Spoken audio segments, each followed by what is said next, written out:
They're playing my songs. Why? Like, we're talking, these are like 20 plus year old songs. How many of these new generation of Punjabi songs you're going to hear 20 years from now? Yeah. The ability to bring in music, dancing, and again, some prominent figures from our South Asian community into Winnipeg and to share in that experience has been incredible. The main cultural driver here in Winnipeg, you can call it the heartbeat of our city, really is the Winnipeg Jets, is the NHL. We love hockey so much. Hey guys, how's it going? SANJ again. Another episode of the podcast. I'm back in the peg. We got some crazy things happening. And the reason why we have some interesting and crazy things happening is because of the man right here, Mr. Gunny, who's visiting us.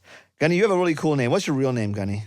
Well, everybody calls me Gunny. The full name is Gunny Mann. Legal name is Karan Singh Mann, but how does Gunny happen? Gunny's an old school family name, man. I think it's about 10 generations deep. It's one of those pardada names that you get passed Is it like down. a honey, money, sunny? I don't think so. I used to think so because a lot of my friends were named that. Yeah. But no, Gunny is incredibly unique. I think it's an old Muslim name.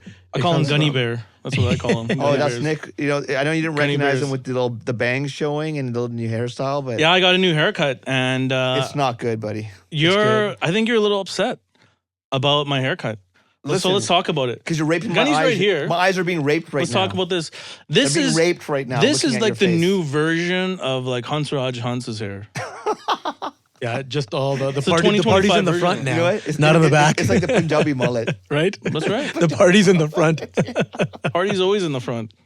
Okay, so Nick, why don't you give us a lowdown of Gunny and why we're here? You know, give him some tarif. You know. Like So listen, I've known Gunny for years, and one thing that Gunny has done is him and his family has always helped the city of Winnipeg when it comes to entertainment and giving back. So Gunny, I give you mad props for that. So the family's always willing to give back, and that's the coolest thing ever. And Gunny has come amazingly on this podcast out of his own time.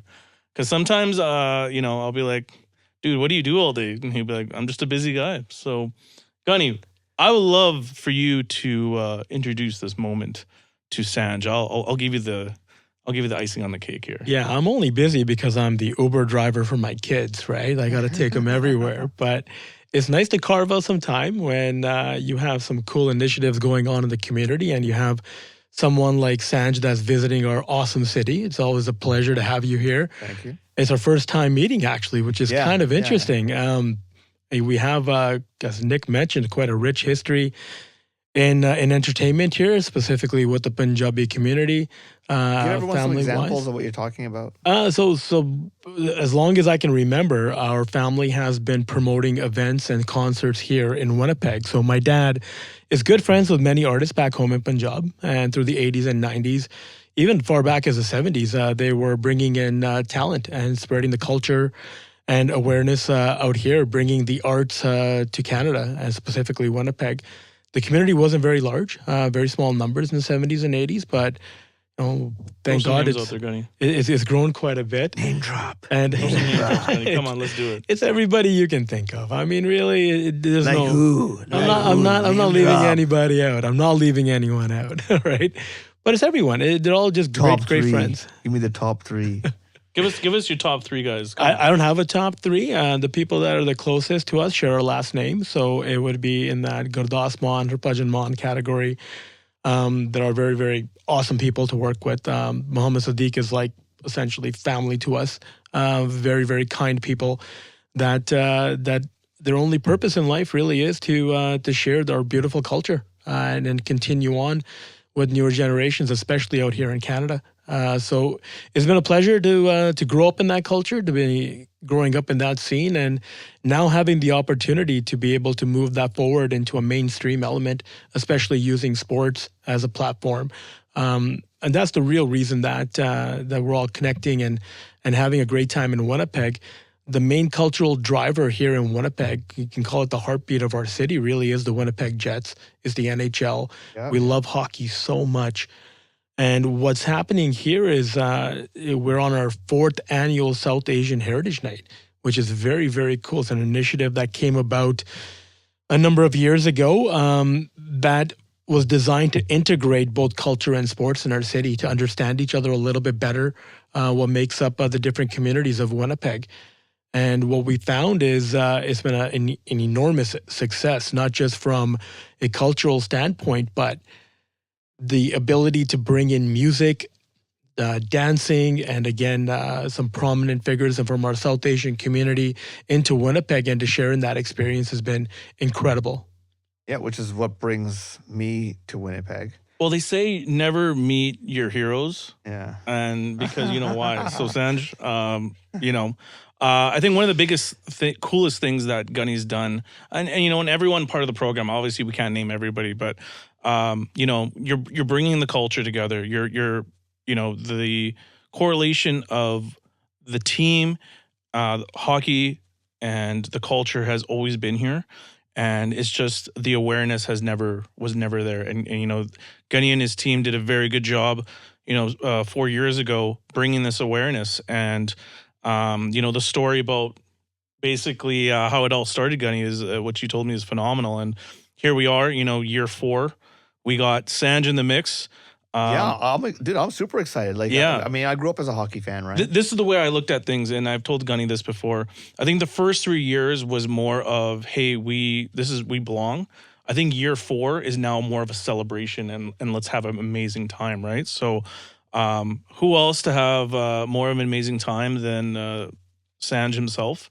Yeah, I was honored to be asked to come, and we were hanging out today. We were hanging out with the Jets private practice and meeting some of the staff and the team and all that sort of thing, which I thought was really cool. And the other cool thing, I think, you'll realize when that day comes. Yeah.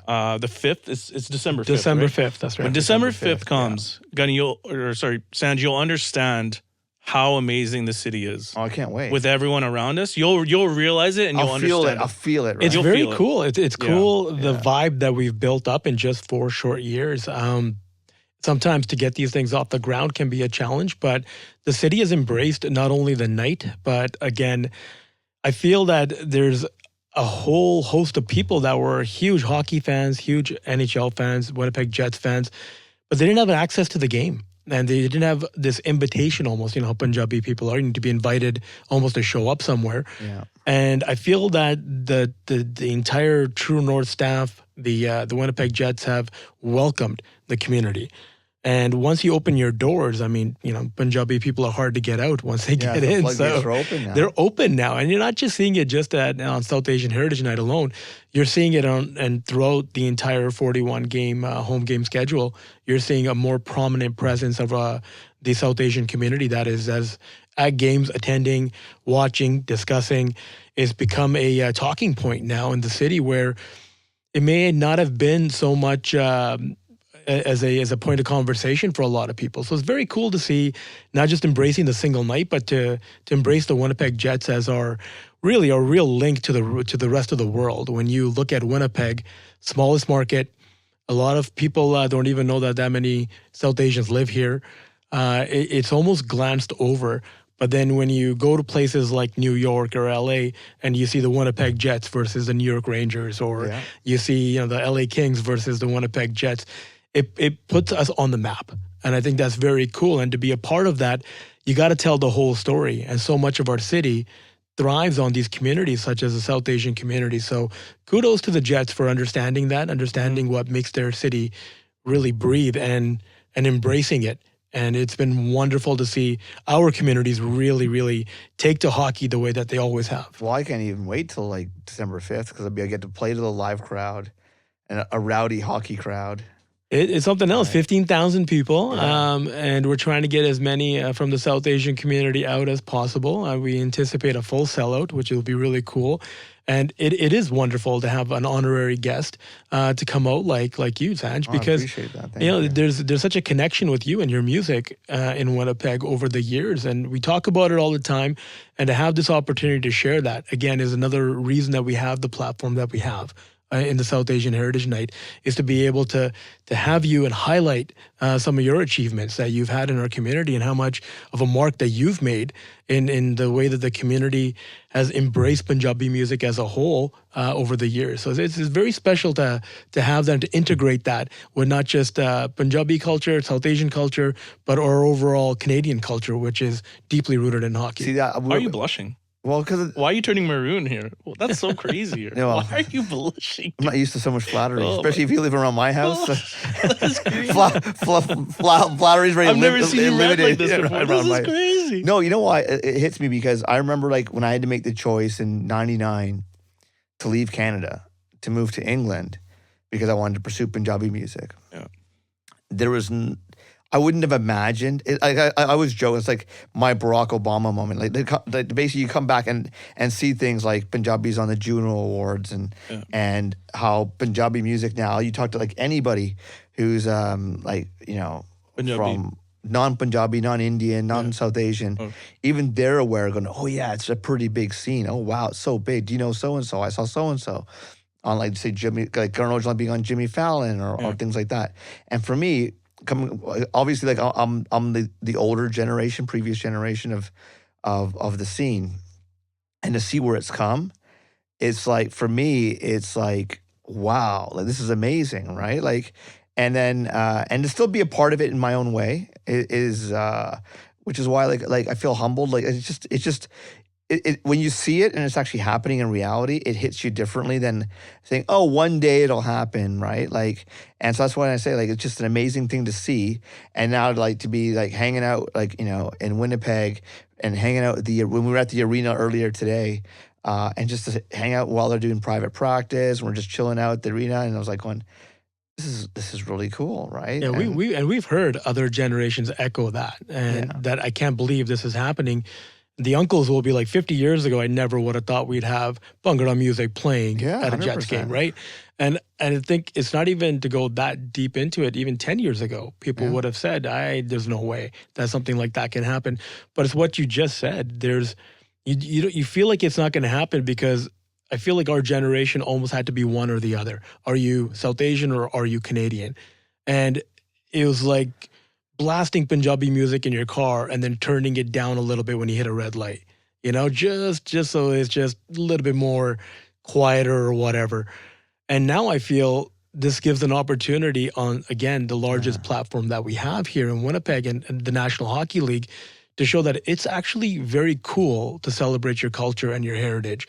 And it could be a part of your broader Canadian identity. It doesn't have to be one or the other. You can celebrate that duality without any apprehension. And I think that's the message to the next generation. That's the message that we're trying to send to the youth is that absolutely you should be unapologetically proud of who you are, where you come from, and that does not take away from you being Canadian. Well, that makes you more Canadian. Absolutely. And I think that's the message, and that's the goal here through South Asian Heritage Night is to push that. That's our end game. Kind of like the theme of it. It always has. Well, it's not been. this or that. It's everything, right? It's you who don't you have are to as a make it. person. There's not a choice. Yeah. You don't have to make the choice, right? Like for me, like I'm pretty Canadian. Do you know what I mean? Like we're making all the Wayne Gretzky jokes or back in the day, or like, you know, I mean, I grew up through the school system in Canada when they used to do the Lord's Prayer in the beginning and every morning, right? So for me, I'm as Canadian as you get. Even to like, I was like jealous when I saw your flannel jacket. I was like, oh, I should have brought mine, right? It's like, so Canadian, I know, yeah. right? But that it's a thing that we don't have to explain it to anybody. You're from if you're Canadian, here. you just know, Canadian, right? you just know, Like, you just kind of know. you vibe out, Yeah, right? yeah. That's just who you are as a person. But what happened to us, like in the 80s and 90s, it was very much, you know, a culture being brought in pieces, right? Yeah. It wasn't always mainstream. I mean, you mentioned Karan Aujla being on the Fallon show and whatnot. Punjabi music now is mainstream. It's cool. It doesn't have that traditional way that was presented to us. You know, the way that it had to be remixed or it had to be a little bit tweaked to be a little bit more designed to cater to our tastes and whatnot. So things have really changed here. Yeah. Now it's being produced in a way that absolutely hit. And I think it gives it that ability that anyone that listens to it from whatever background, whatever culture, good music is good music.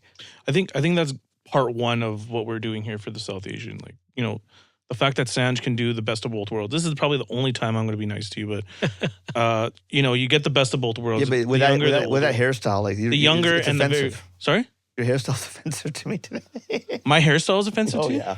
How do you cut your hair? Do you put a collie on your head and just shave it, or what? What's going on here? You want to talk about hair? Let's talk about hair. This is turning into a therapy session. I'm not your therapist. Let's talk about your hair. I get it, How was couples that? fight. I get it. This hairstyle. Give me the biggest bowl and let's just shave it. Let's just do that. You want to talk like that? If it comes out like this, if it comes out like this, listen, I don't. You know what I think is if he's nice to me, then you know what happens? I have to be nice to him. Yeah, that's the problem. Kill him with kindness. It's all about compromise, Sanj. It's all about compromise. But the best of both worlds, you do bring. Pinky, baby. Come on, baby. Best of both worlds, people love having a good time. And especially our culture, we love having a good time. We have so many other gems I don't want to talk about yet. Me and Gunny have planned. And, it's all about giving back. And I think, when we first started this pod, my biggest thing was how to give back. 100%. What can we do, right? And we have such a powerful tool that we can use, and why not do it? So, it's amazing stuff that's going to happen in the next few months. I'm so excited. And this would be for us. This is episode 9 of the podcast, right? Yeah. So episode 10, which is what we're planning, is going to be that December 5th night where we're all hanging out at the Jets game and shooting all behind the scenes and kind of like I'm sure some shenanigans will.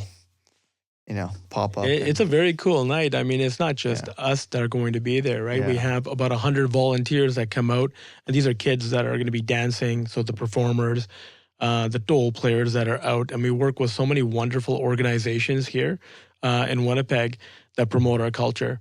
And what's super cool is that there's all this promotional way to get that awareness out into the community as well. And again, there's no bigger platform than this night to do that with. And it is very cool to do a recap of what's happening, but the work that goes into it, this takes months to plan a night like this with coordinating so many different people and different organizations.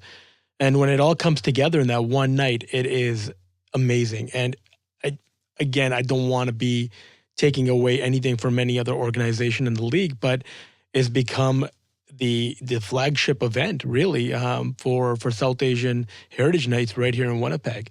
And they do a great job in every other city. I think it's fantastic, but there's something about this little city that we have here about getting it right and doing it the right way.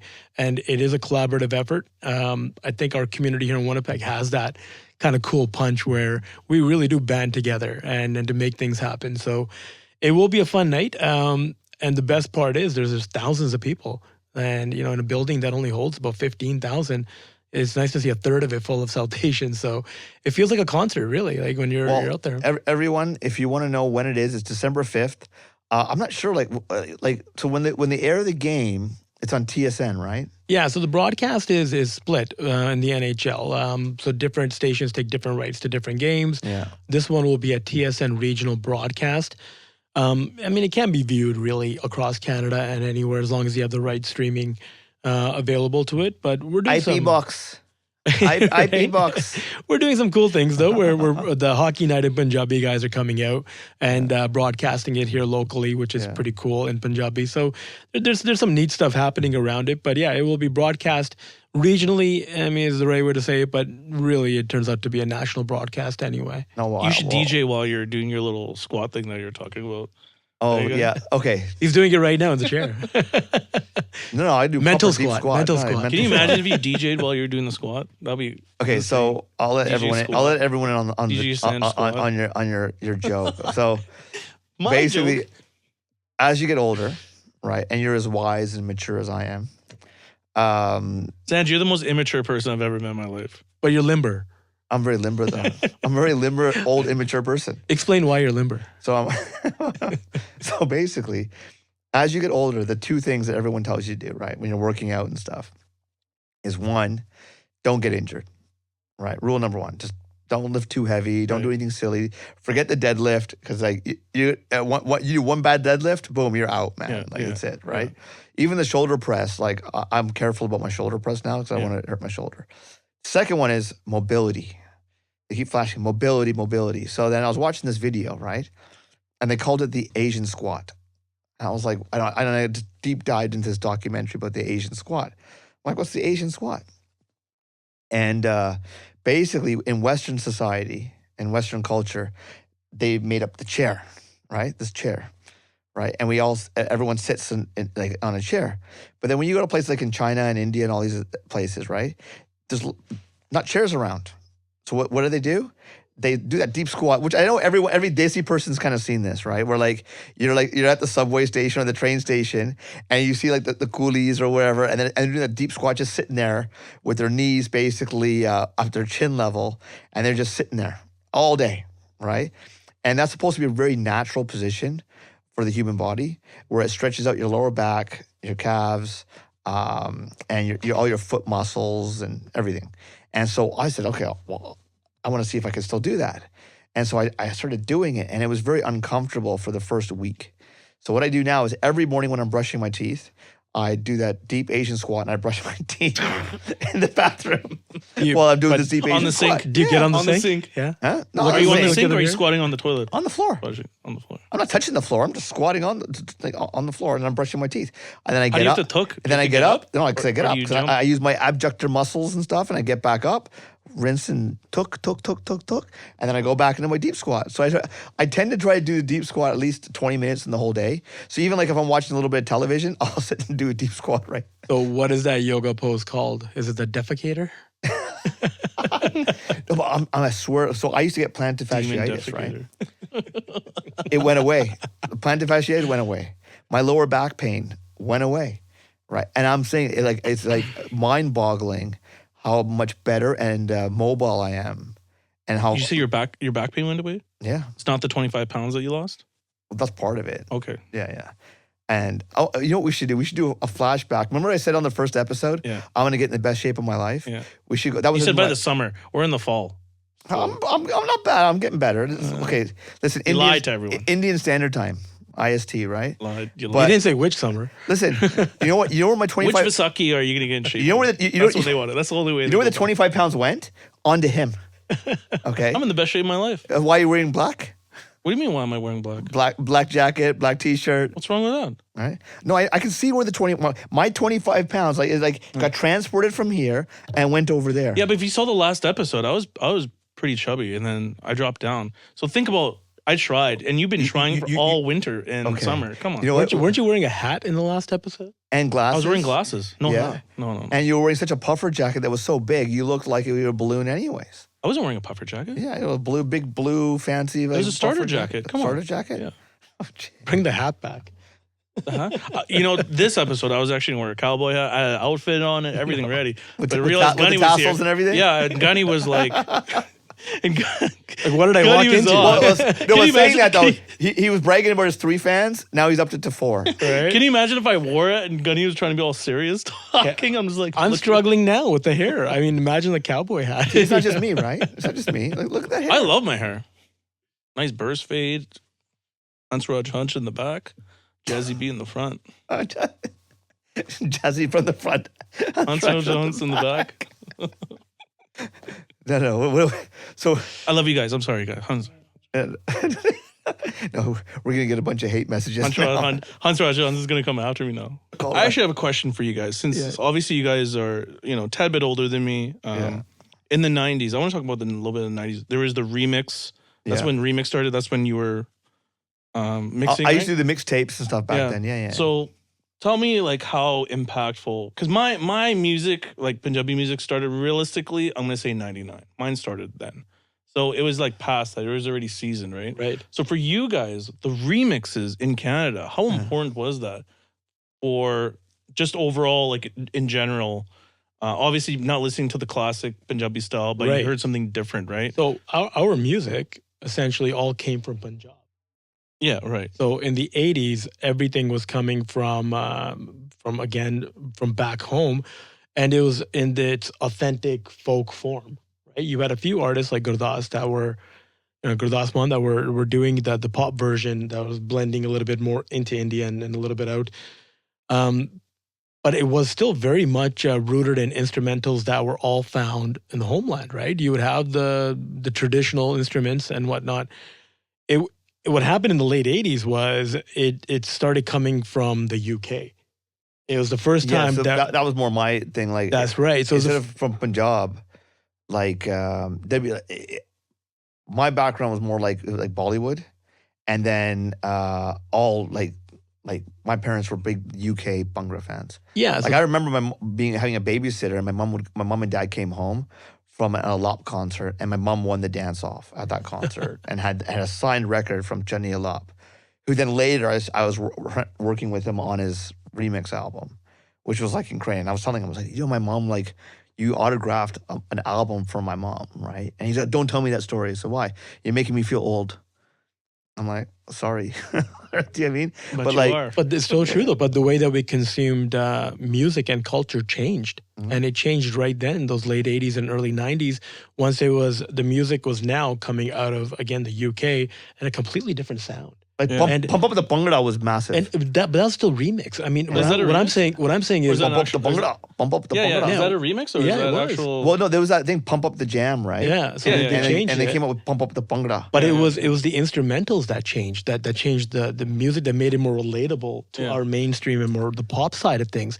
So what we started hearing was instruments that we had never heard of being incorporated into Punjabi music. Like he's gone through so many different name changes, but Johnny Z, when Yeah. he released his track, It was was hit the deck. hit the deck with that Boom album. to Me Nachna was massive. Ajmeo Nachana, Yeah. Nachana, right? That was the first like real pop song that didn't have any Punjabi or South Asian instruments. It was all electronic, right? Yeah. It was completely different, and that's what really blew it up. Dun, Yeah, dun, right. dun. It was Dun, very dun, much an dun. 80s pop Yeah. pop anthem, and I look back at that era, and almost like parallel to it was what the remixes were happening, right? You're getting this combination of, let's say, 6-7 awesome songs that on their own, as great as they were now being remixed and being put in a format that our generation just loved. Yeah, but the Toronto scene, because when I was from the Toronto scene back then, it was primarily Bollywood remixes. So the challenge was there because there's like a handful of us. It was like, who could get the remix out of the latest hit Bollywood song first? And so if I think back now, that's where my work ethic started, of like producing volume. Like now, for example, I'm in the process of, I was telling you guys that like I've got about 2-3 albums lined up worth of music coming out.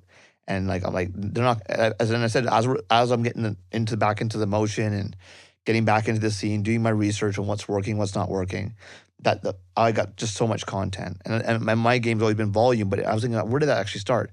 And I started from that competition Right. of like, let's say like Muqabla came out, right? And then everyone that got access to that song, but who can get the remix out first on a CD? It wasn't like on streaming, right? Yeah. So it was like you had to remix it, get it printed, get the artwork done, and then distribute it all before the next guy could do it. And we were always like, I think there was a few times we were behind, but then eventually we were like the first to market all the time. Do you think Taz was kind of the like OG originator of like kind of what music is now? Like, because it's kind of going to the pop, right? Yeah, And he was kind of doing that before, but he was, but from what it seemed like, it was just so early when he was. There was a handful. So, for example, Taz, obviously. So, if you look at Taz and you look at, say, Apache Indian, and that age group of, so there was also Diamond and Simon, right? So, if people don't know, Diamond and Simon Dougal are the ones that produced Apache, and they also produced some stuff for Taz.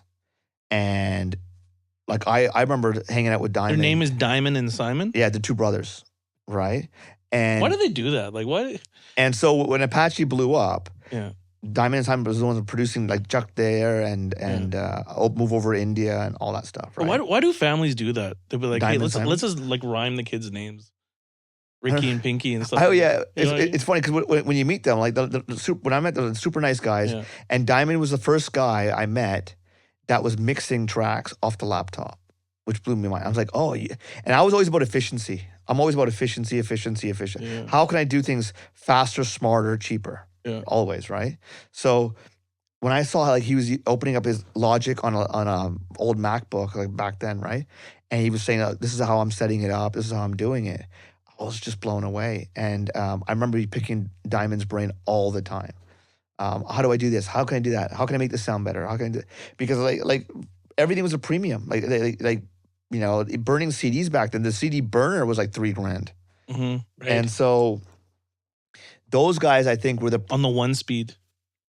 and then you had Bally Sagoo with like the Malkit Singh remixes, that Bhangra Muffin and Wham Bam, right? So I think there was a few guys all at the same time that were like, and obviously I wasn't living in the UK. Remember, I'm a kid in Toronto. Right. So I'm not there in the UK seeing what's happening there. We might think, oh, this popped, like Johnny Z popped first or whatever. But if you were in England, I'm assuming that like everyone was kind of like Oh, I get what you mean. developing the Yeah, scene yeah. together. Yeah. Oh, this is what's Yeah. working in the clubs and the Got it. nightclubs and stuff, right? What made it super cool is that they were kind of running parallel. So you had guys that were already producing the music Yeah. that was already catered towards that Western crowd, and then you had the remix element that were taking all these Eastern sounds and putting Yeah, but Western then you also had spins on them. the Gumley collection of Gumley Yeah. 1, Yeah. 2, 3, like I remember that for The Yeah. Amarjit Sidhu collection. Amarjit Sidhu is like a legend, right? Like he was also doing that modern pop. That's right. tip. So I think that was already going on with a bunch of people. It was in England. happening in the UK. That's Yeah, right. and then what happened was we got everything like later. By the time they Yeah. shipped out the CDs and Right. cassettes, we got everything so much later. Got it. And then it was whatever filtered through it. I remember like Essential Raga by Yeah. Bally Sagoo was just massive. Yep. When that came out, it was like reggae What a and- great fusion. Yeah. That fusion and music was Punjabi something vocals, else. right? There was no dumbi, dole, nothing traditional at all. And it was like, and I remember being so big. And everyone's blasting it in their stereos. This is around the time when Shabba Ranks was massive. Like this was like around that time. Cheshire Cat with Bully Yeah, Suggu, yeah, right? yeah. There's just a crazy crossover that worked so well. And here's the thing. When you look at the music and how it's evolved over so many years, if it wasn't for that UK music movement, I don't think you would have the type of artists coming out of Canada the way that they have today. Because they're really catering their sound, again, not to Well, I think it's not just to come full Punjab. circle. It has, and it's we had Punjabi artists here. Like we had Jazzy B, we had Harbhajan Mann, but they were still very folk. They were still very oriented in that old way of Yeah, but singing. Harbhajan Mann's says, so for example, let's say like, I don't know how old Jazzy was when he came to Canada, but he wasn't born in Canada. For No, I think they all came in there like early teens. He grew up, he grew up in Punjab, right? Right. And so, and Harbhajan Mann was like much older before he even came to Canada. He wasn't that much older, still in his teens too. But the point is that now you're seeing guys like Ojala and other Canadian artists that are understanding how to fuse the two cultures together, which is beautiful, right? So there's Punjabi vocals over top of these again mainstream music. But that's not for me. That's not an original idea. No, not at all. But what's happening is connecting with a lot more people. No, Right. no, I disagree with that. Yeah. It was connecting. The issue is the demographics have changed. And this is the point. So, for example, I moved right from Canada to England because there just wasn't enough people to generate a massive scene, right? Which is why I would say, like, when I said Apache Indian, I think is the GOAT for me, because when there was literally hardly any brown people around in Canada, Apache Indian broke through and it was on mainstream television, on MTV and all these different, Much Music and all this stuff, right? Yeah. So do you as the 10-year-old self of yourself, do you envision a 10-year-old kid now in Canada looking at Karan Aujla or Shub or anybody else that's It's doing not the things same way. here It's not the same. to be influenced in the same way? It may not have the same ranking for you, but do you see that there is influencing them in a way that No, can because connect it's them easier to, now. to the language? So I'll give you the thing. So let's say like when your dad came here and my dad came here, right? Our parents came here. They had to assimilate into the culture, Canadian culture, because there weren't enough brown people. So you would. My dad had like Italian friends and different friends. I know people now that have come from India, not saying Punjab, but in India, right? Come here, they go to Surrey or they go to Brampton, have no need to speak English. They have no need to meet anyone outside the culture or community at all. And that is very common. Why? Because you just move into your borough and the signs are in Punjabi. The people you're speaking to are in Punjabi. All the customer service reps are in Punjabi. Everything's there's no reason to go outside your comfort zone. So you're not actually like becoming Canadian. You're just transported from India, and you're in Canada physically. Yeah, you're not integrating You're not into integrating, Canadian right? culture, right? And so that challenge is not even there. So when you say, like, for example, like, let's say the kids in Brampton are growing up and they're hearing like Suk or Shub and all these guys, right?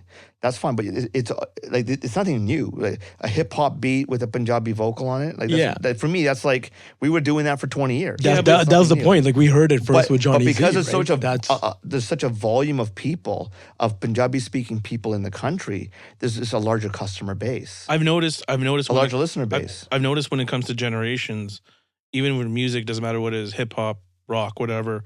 A lot of them don't even know past. They don't care about the past.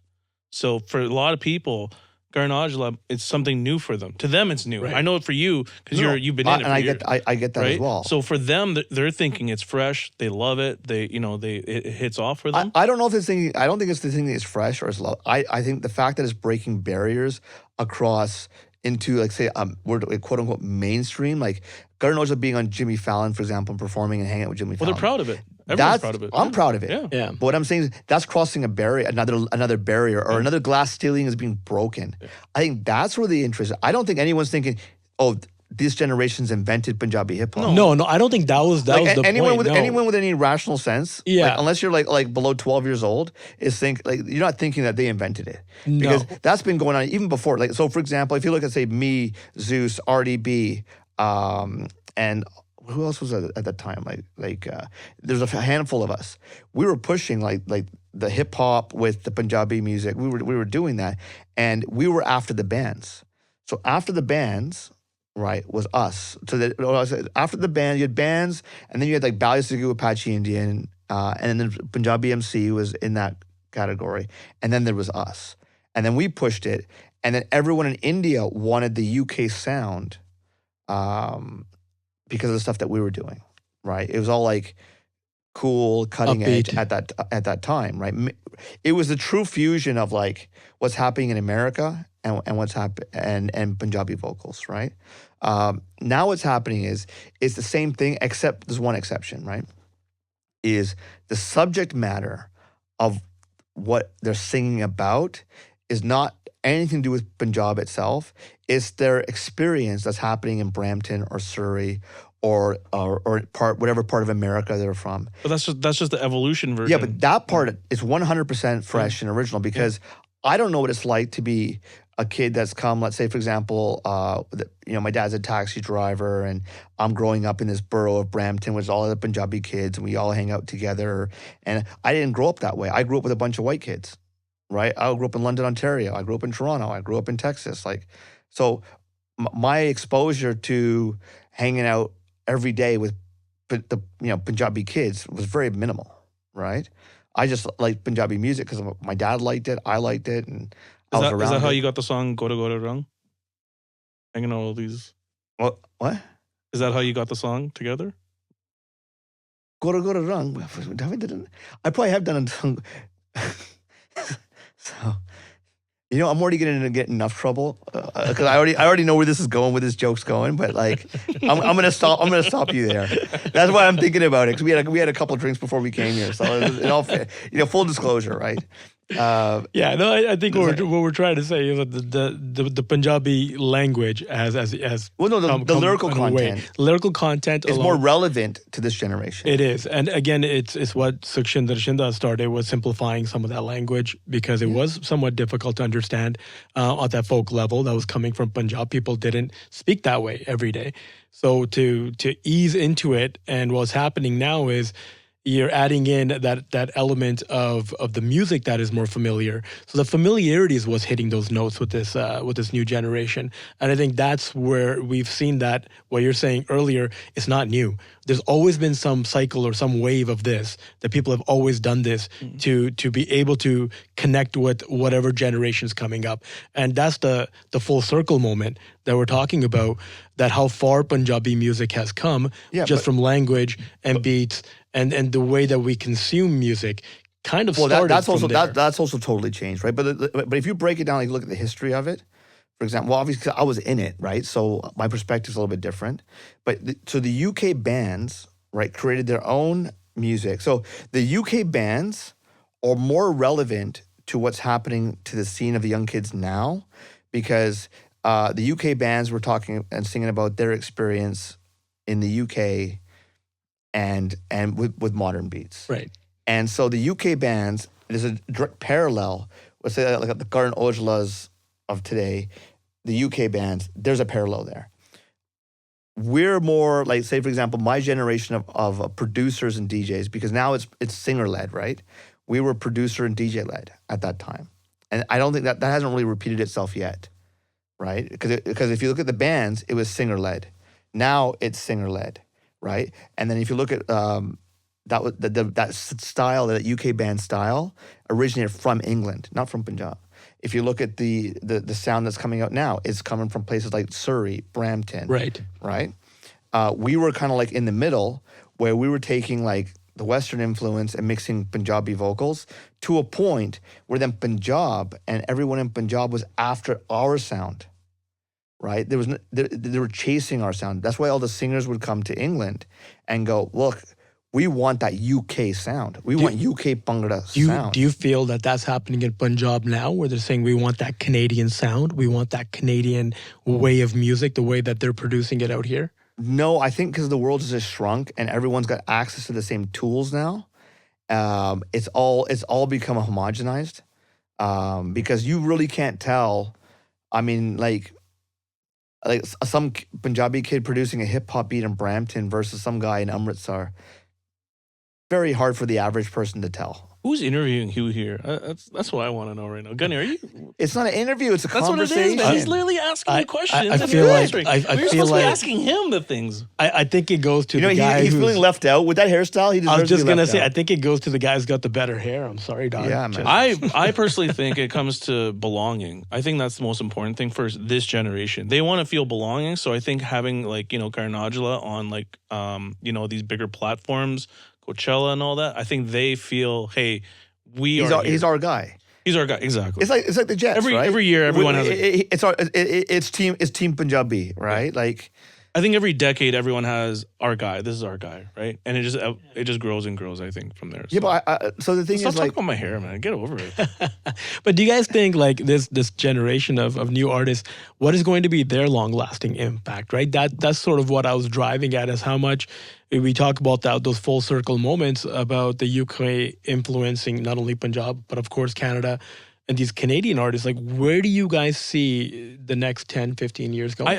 Sorry, let me ask that first. Yeah. I think personally, there's a few elements that's missing. One, I think live performance. I think the bar is very low right now. Because before, live performance for artists was the most important part. If you have a bad live performance, people are going to go, I'm never going to see this. But now people are more listening to the songs on Spotify or whatever in the cars. But when you see the live performance, they're still going to listen to it. But it's like, it's not really the same. Yeah, right? but you have to say, like, there's one thing I'll say about Diljit is that he took the live game to another level. Top tier. So production. So right? Yeah. production and performance, right? And so everyone after that, I mean, it doesn't matter who you are. There's no Punjabi artist that's performing at that level. But he can Like, back why it. not? But he Why can not? back it up with his vocals, though. Yeah. Right? Why not, So though? Why you not? got to give him credit that he can do both. Not just production, but he could back it up. What he does very well is he does his solos. He brings, culture performances, right? You see a lot of these artists that just show up on stage and they just have people dancing. Well, yeah, around. it's like the word NWA back in the day. If you watch NWA and their stage shows, that they try to copy that kind of hip hop, right? It's not really their own, right? Only thing I would ask the younger generation is, okay, look, you guys are the younger generation. You guys are the future, right? Yeah. Make it your own. Yeah, I've seen you dance live, by the way. Yeah, I wouldn't brag about that. I wouldn't brag about never it brag either, about I wouldn't that. brag Dude. about that either. I'm just. That's why I do the Asian you don't do- squat. that's why I you gotta don't be do it. limber, man, for those dance moves. But like I think they need to make it their own. The other unfortunate thing I think that will happen is that the artist's lifespan is going to be nothing. I mean, like these 20, 25-year careers that you, like, for example, I've been around for like a long time, right? But you have like artists like that have been around for 20 years. That's going to be gone. I mean, I can see the average artist lifespan 7 years down the road. So you're saying a lot of these generational runs that a lot of these artists used to have, it's not going to be around anymore? No, because the thing is, the music doesn't stick with people. Got it. At least I have a song playing for 25 years, so I can justify saying, look, Right. I got a bunch of songs that are played, even let's say like a Winnipeg Jets game, Bowley Penny's getting played. Or forget it, even Shub concerts and all these Sukkot concerts, all this, they're playing my songs. Why? Like we're talking, these are like 20 plus year old songs, right? How many of these new generation of Punjabi songs you're going to hear 20 years from now? Yeah, what longevity will they have? There's zero longevity, and everyone knows that. Like, if there's no longevity, then how long is the artist's lifespan going to be? Because the volume of music that's coming out is so much. How much can you retain? How much are you invested in it? You're not buying the CD. You're not buying the cassette. You're not invested financially in any way. You're just into something casual. Well, the experience is gone. Well, I would look at it more like a song that you like now is kind of like what you had. I remember back in the you could be able to pick your ringtone. It's like a ringtone.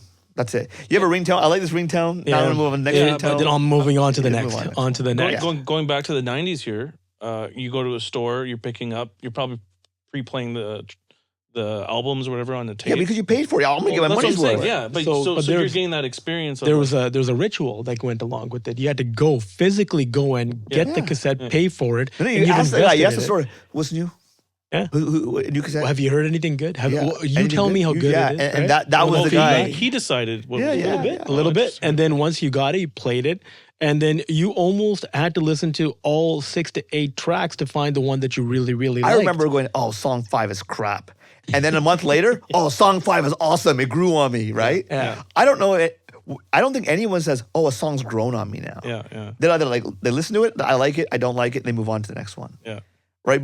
You remember that whole thing? Where, oh, I couldn't stand this song when I first heard it, but now I love it. Like, yeah, like the hook doesn't quite connect the same way. If you only heard 8 seconds of it and you like it, that's one thing. But you had to listen to the whole thing. yeah, you're like, I paid for it. It's completely different. You were more invested in that music. You're not invested anymore. So you just move on. The other thing is like everything. So we're in the attention game, right? It doesn't matter if it's music, TV, any sort of entertainment or activity, all right, is fighting for your attention. And that's what it comes down to. The value of music is, I'm looking at you, Nick, 0. I'm looking right back at you. 0. I'm looking right back I at can't you. even get your hair in there, but it's getting I can't even get your 0. head. So, like, that's the unfortunate part of the music industry, right? Like now with AI, we're getting AI into it. Like someone was telling me there's an article that Spotify removed 70 million songs that were considered potentially AI or they're AI where they were copying some famous singer's voice, right? Yeah. And I don't even think anyone noticed. That's 70 million songs wiped out and no one even noticed. Yeah. Right? Like, and think about it. How much can you mentally consume? Right? Yeah, there is a lot of, there's definitely a lot more, I would say, the amount of tracks that are coming out, like the speed that you mentioned earlier, is as quickly as everyone was trying to, capture the new thing and then remix it, it feels like guys are starting to push music the same way, just trying to get it out while they're in that window of being hot. Well, it's everything, though. Right? It's music, video games, like there's only so much capacity you have to absorb only so much content. Yeah, gone are the days where an artist would work on an album for 2 years or 3 years to compile and then to work it out. Now it's just how do you get it out just as fast as the DJs were getting it out back in the day. Even look at video games, right? It used to take 4 or 5 years to bring out, or 10 years to make a game. Now they do a quarter of the game and you got to pay to go. But right? I was a big Microtransactions. gamer, but now it's like all the games seem to be like a copy of another game. Like, and they're just changing the characters really in the story. Yep. Right? But it is what it is. I think like overall, if I were to leave on this point, Thank you. I want to make my point first. I want to leave on this one point is there's only so many hours in the day, so many. It's so hard to keep a straight face with that haircut, man. I can't believe he made you do the interview. He did the interview, not you. It's never been an interview. It's a conversation with like-minded individuals. Yes, I Have an Opinion podcast. Its owners and associates take no responsibility for opinions or statements made by Sanj Singh, its co-hosts, callers, or their guests. Yes, I Have an Opinion podcast is meant for entertainment purposes only. It is not our intention to libel, discriminate, or annoy anyone. If you get annoyed, just tune into something else.